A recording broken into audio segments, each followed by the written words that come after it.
The world celebrates women. You see the spotlights and applause for milestones and glass ceilings broken.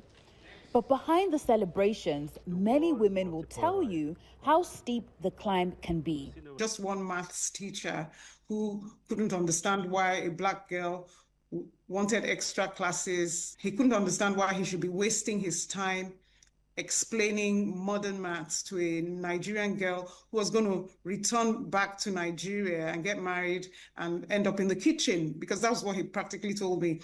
Women are making it to the boardrooms and to the Silicon Valleys of the world. But access to finance remains the biggest barrier to growth. If you look at the statistics globally, you'd see that maybe only about 4% of women in the world, or black women, have been able to raise over $1 million.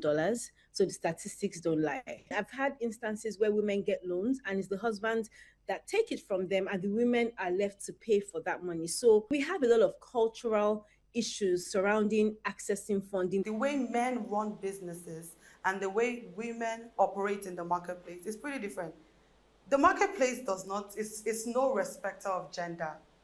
The rule is the rule, the principle is the principle. It doesn't care if you're a man or a woman. If you need to raise funds, we only need to see your books. We need to see your business plan. Across emerging markets, including here in Nigeria, women-led businesses receive a fraction of available credits despite having higher repayment rates. When you provide women with access to finance, they have a higher repayment rate than men. In fact, they actually have about a 98% repayment rate, which is probably the best in terms of, if you're a banker and hearing me. Smart investment. It's a smart investment. So in other words, supporting women is not something that's right to do, although it is right to do. It's smart to do. It's smart economics and it's smart business.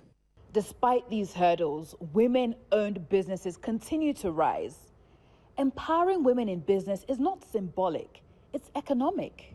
No economy can move forward if 50% of the population doesn't have equal access to opportunity. More and more literature shows that where you have more women on boards, you have better profitability, and that's a fact. The story ahead of International Women's Day goes beyond resilience and calls for structural change. And until access, opportunity, and recognition are truly equal, the conversation remains unfinished. Nice to see you. In Lagos, for News Central, Joanna Mustapha.